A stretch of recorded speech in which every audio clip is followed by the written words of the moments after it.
I want to start this story off by saying I've always been pretty skeptical when it comes to ghosts. I mean, there are plenty of spooky stories out there, but I tend to think there's always a rational explanation for what happened.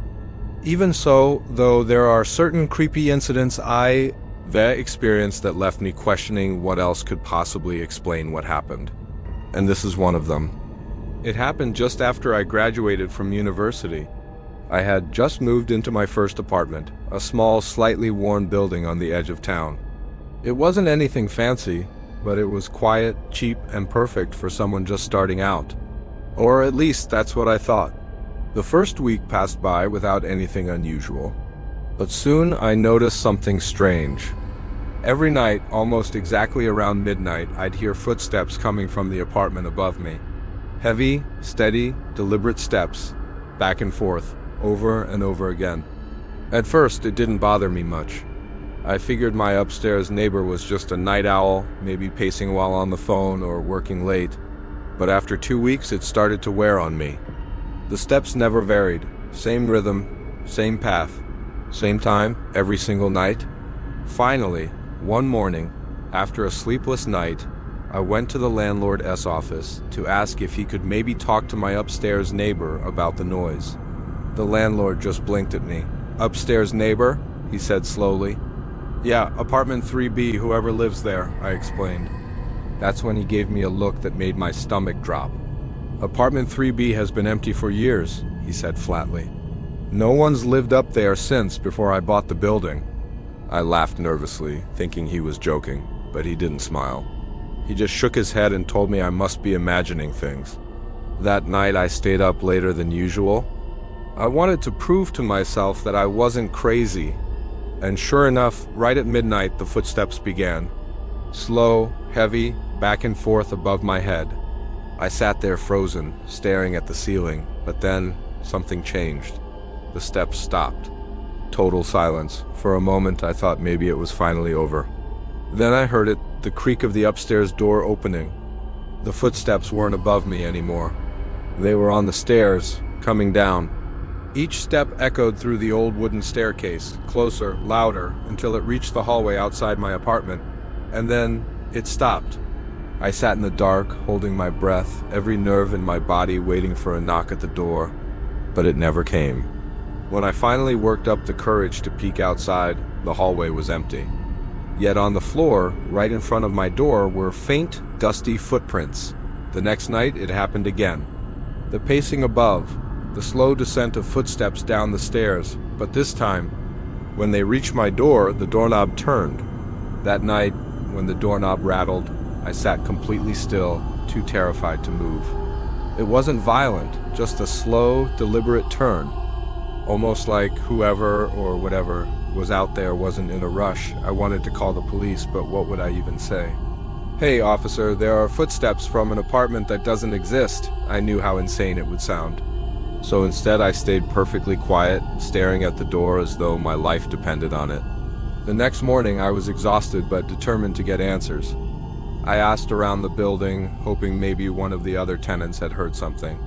Most of them just shrugged it off, but one older woman on the second floor paused when I mentioned footsteps at night. Her expression tightened. "You've been hearing it too?" she asked. I told her everything, the pacing, the stairs, the doorknob. She hesitated, then leaned closer and whispered, "Years ago, a man lived in that apartment above you, kept to himself. People said he'd pace at night, just like you described. Then one morning, his door was found wide open, he was gone. Completely vanished, no family, no belongings, nothing. The police never figured it out." She looked at me with genuine fear in her eyes. Since then, every tenant who's lived in your unit claimed to hear the same thing, the pacing, the footsteps, and none of them stayed very long. That night, I sat in the dark again, waiting. Midnight came and the same ritual began. Footsteps above me, slow and steady. My chest tightened with every step. Then the drag, that awful dragging sound, followed by the familiar creak of the staircase. This time, though, I didn't move. I lay perfectly still, pretending to sleep. My door handle shook once, twice, then silence. The next morning I rushed to check my phone. The recording was still running. My heart pounded as I scrolled through the footage. At first, nothing, just hours of silence. But then, at 12:17 a.m., there it was, the faint sound of footsteps. Getting louder. Then, clear as day, the knob on my door rattling. But what froze my blood wasn't the sound. It was what the camera caught. For just a split second, in the reflection of the door's tiny peephole, a face appeared, pale, hollow-eyed, staring directly into the lens, and then it was gone. I showed the video to the landlord the next morning, hands shaking. He looked disturbed, but all he said was, "That unit upstairs has been empty since 1973. That was the last night I ever spent there. I broke the lease, lost most of my deposit, and never went back. But sometimes when I'm lying awake in my new apartment, I swear I still hear it. The pacing, the dragging, and the slow, deliberate steps coming closer."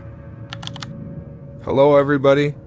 I'm here today to tell you about a horrifying experience I had in my previous apartment. I used to live in this old apartment building in the city.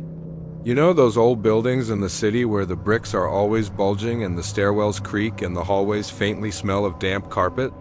Yeah, that kind of place. The whole building had this vibe that you really shouldn't be wandering around it alone at night. The absolute worst place in the whole building was the basement. The laundry room was shoved down there. The fluorescent light flickered constantly. The walls were covered in peeling paint. There was a single row of machines along one wall, and right behind them an old storage area blocked off with a chain link fence. I don't know what the deal was with that fence because no one ever used the storage space, and it just added to the creepiness factor of the basement. The basement always had this smell too, like the metallic tang of rust mixed with something sweet and rotting. For the first few months, I never thought much of it. Everyone in the building was pretty quiet, mostly students or older folks who kept to themselves. But after a while, I started noticing something strange. Almost every time I went down to do laundry, there was this guy already there. He never brought a laundry basket. He never loaded a machine. He never folded clothes. He just stood there, usually leaning against the wall, his hands in his pockets, his eyes fixed on the floor. At first I thought maybe he was just waiting for a machine to free up, or maybe he was on his phone and I didn't notice. But no, he didn't have a phone in his hand, didn't even move. He'd stand perfectly still like a shadow until I finished my laundry. I would smile, say, "Hey," try to be polite, but he never answered, he just stared. It got to the point where I started timing my laundry trips when I thought no one would be down there. Middle of the afternoon when most people were at work. Sometimes late at night when I assumed I'd have the place to myself. But no matter when I went, he always seemed to be there.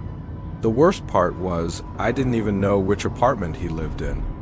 I'd never seen him anywhere else in the building, not in the lobby, not in the hallways, not collecting his mail. Only in the laundry room. One night I had no choice but to go down after midnight. I had a meeting early the next morning and the outfit I needed was still sitting in my laundry basket. I hated the idea of being down there that late, but I told myself I'd be quick. As soon as I opened the heavy basement door, I froze. He was there, standing perfectly still right by the machines. The fluorescent light buzzed overhead, flickering shadows across his face. I tried to brush it off, forcing myself to cross the room and shove my clothes into the washer. My hands were shaking so badly I dropped half my socks onto the floor. That's when it happened. As I slammed the washer door shut, I heard him whisper not just a word, not a greeting, but my name, my full name. I hadn't told him. I'd never even had a real conversation with him. But in the dead silence of that basement, I heard it clear as day. My name. I didn't look at him. I didn't move. My entire body locked up, my skin crawling as though his voice had crawled across it. Somehow, I managed to grab my laundry basket and bolt back upstairs, leaving the machine running. My heart was still pounding when I shut the door to my apartment and locked every deadbolt. For hours I sat awake trying to convince myself I'd imagined it. That maybe he'd said something else and my mind had twisted it, but deep down I knew exactly what I'd heard. And the next morning when I went back to collect my clothes, the washer was empty. The morning after that night, I couldn't shake the feeling that something was very, very wrong. My clothes were gone. The entire load I had left running in the washer wasn't there anymore. I went upstairs to the landlord's office, trying to play it off casually, but I could hear the tremor in my own voice when I asked, "Hey, do you know the guy who's always in the laundry room? Tall, maybe late 30s, dark hair, kind of quiet." The landlord just frowned at me. "Who?" I described him again. The landlord leaned back in his chair. "That doesn't make any sense. The only people with access to the laundry room are tenants, and from your description I do unthink you re-talking about anyone who lives here." I insisted, told him how I saw this man almost every time I went down there, how he whispered my name the night before, how my clothes had disappeared from the washer. That's when the landlord's expression changed. His jaw tightened. "Wait," he said slowly. "Are you talking about the guy from 1C? I shrugged helplessly. "I don't know what apartment he's in. I just know what he looks like." The landlord lowered his voice, almost like he didn't want anyone else to hear. "That man doesn't live here anymore. He was evicted over 2 months ago. He just, never came back for his things." I swallowed hard. "So how is he getting inside the laundry room?" The landlord didn't have an answer.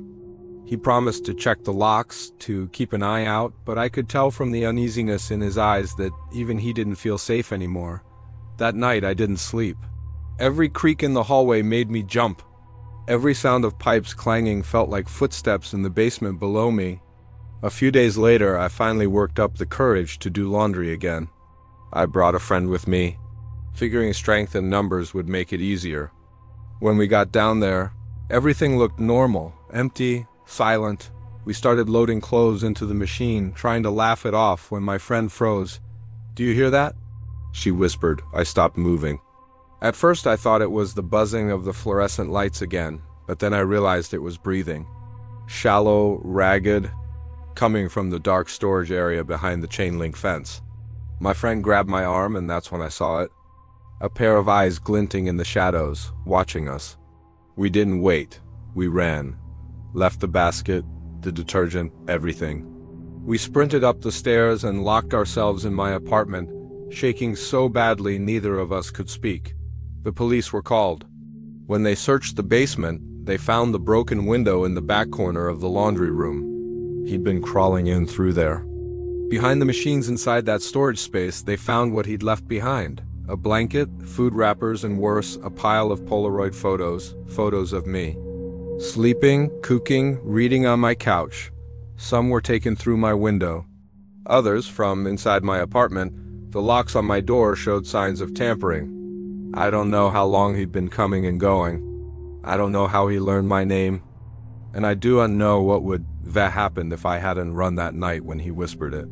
All I know is after the police took those photos as evidence, I packed up everything I owned and moved out within a week. Yeah, I still can't do laundry in basements.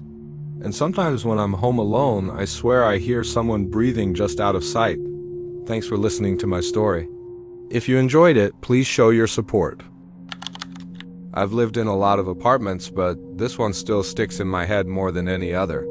At the time, it felt like a blessing. I had just moved to a quiet little complex outside the city. It wasn't fancy, but the rent was cheap. The place was clean. And it seemed safe, perfect for someone trying to get their life together. My unit was on the second floor, tucked in the corner, with only one neighbor directly next to me. I never saw much of them, but I always knew they had a dog. Almost every night, usually past midnight, I'd hear it barking through the walls. Sometimes it was sharp, frantic barking. Other times it was low growls that would go on and on like the dog was warning off something only it could see. I didn't think much of it at first. Apartment living means dealing with noise, footsteps, arguments, music, and yeah, barking dogs. Besides, I occasionally saw my neighbor, a middle-aged man, tall and quiet, always in a gray hoodie. I'd catch glimpses of him late in the evenings, walking a medium-sized black dog down the path behind the complex. We never spoke more than a polite nod, but it was enough to confirm that the sounds I heard at night made sense. Weeks passed, and the barking kept me up more often than I'd like to admit. It wasn't constant, but when it happened, it had a strange rhythm to it, starting and stopping at the exact same times most nights, like the dog was reacting to some routine I couldn't see. Sometimes it would scratch against the wall right where my bed was. I remember lying there, staring at the ceiling, listening to the sound of claws dragging across the plaster. One evening, while paying rent, I made a casual comment to the landlord. Something like, "Hey, my neighbor's dog sure likes to bark at night. You might want to check if he's okay." The landlord looked at me blankly for a moment. Then he frowned and said, "Dog? There aren't any dogs allowed in this building." I laughed, thinking he was joking, but he didn't smile. He leaned forward, his voice lowering as if he didn't want anyone else to overhear. "There's nobody living in the unit next to you. It's been empty for months." I just froze. I wanted to argue, to explain I'd seen the guy, that I'd watched him walk his dog multiple times. But the landlord shook his head firmly. "You must be mistaken." At night, lying in bed, the barking started again. Only this time it was louder, closer, and for the first time I swore I heard something else mixed in with the growling, a man's voice, low, whispering, right through the wall, and then silence. I didn't sleep at all. Next morning I told myself it had to be a mistake. Maybe the landlord didn't know someone had quietly moved in. Maybe there was paperwork he hadn't filed yet. That seemed more reasonable than what my gut was whispering, that something about this wasn't normal. Still, I couldn't shake the sound of that voice I'd heard through the wall. It hadn't been the muffled mumbling of a TV or the rise and fall of a phone call. It was steady, whispering, as though someone was standing right on the other side, leaning close, speaking softly enough that I couldn't make out the words, only the intent. A few nights later, around midnight, I was lying in bed when the barking began again. But it wasn't the usual scattered barking this time. It was a deep, continuous growl, vibrating through the wall as though the dog was locked in a standoff with something. I sat up, straining to listen. And then came the sound of claws, long, deliberate scrapes dragging down the other side of my wall, over and over again. I couldn't take it anymore. I grabbed my phone and went out into the hall, intending to knock on the neighbor's door and finally confront him. But when I got there, my stomach dropped. The apartment door had a thick layer of dust on the handle, and a thin cobweb stretched across the frame, the kind of untouched stillness you only see in abandoned places. I stood there, frozen, before finally pressing my ear to the door. Nothing, no dog, no man, just silence. That night, I slept with every light on in my apartment. Next day, I decided to ask around. A woman downstairs, probably in her 70s, had lived in the building the longest. When I casually mentioned hearing barking from the empty unit, her face went pale. She hesitated, then leaned in like she was about to tell me something she hadn't said in years. "Years ago," she whispered, "a man lived there with a black dog. People kept to themselves, but, well, everyone knew something was off about him. The dog barked every night, just like you've been hearing. Sometimes it sounded like it was being beaten, sometimes like it was warning us of something. Then one night, it all stopped. No barking, no sounds. The landlord found the apartment locked from the inside. The man and the dog were just gone, vanished. Nobody saw them again." I asked her if maybe the man had just moved out quietly. She shook her head. "No, he didn't pack a thing. Everything he owned was still in there. But the dog's food bowl, empty, bone dry, like it had been licked clean." Her words stayed with me as I went back upstairs, dread curling in my stomach. That night I tried to block out the sounds with music, but just after midnight the barking came again. Only this time it didn't stay muffled through the wall. It moved. I heard it clearly, echoing from my own apartment hallway. A dog, growling, pacing, claws clicking against the floorboards. My heart stopped. I crept toward the door, pressing my eye to the peephole. The hall was empty. But the growling was still there, right outside my door. Then the knob rattled once, twice, slowly, deliberately. And then, just as suddenly as it began, the sound stopped. The silence that followed was worse than the noise. Next morning, I found something on the floor just inside my doorway, faint, dusty paw prints. They trailed in from the hall, stopping right in front of my bed. That was the last night I ever stayed there. I broke the lease, lost the deposit, and left. I never found out who or what was in that apartment. But sometimes, even now, I swear I still hear it if I'm up too late, a faint, steady scratching at the wall. And when I do, I don't dare listen too closely. Because I'm terrified I'll hear the whisper again, low and deliberate, bleeding through the silence. Thank you guys for joining me on this special video. If you enjoyed it, please leave a like and a comment telling me what you thought. If you haven't already, then please consider subscribing because we have plenty more videos like this one coming up. Thank you again for watching, and I'll see you soon. Bye.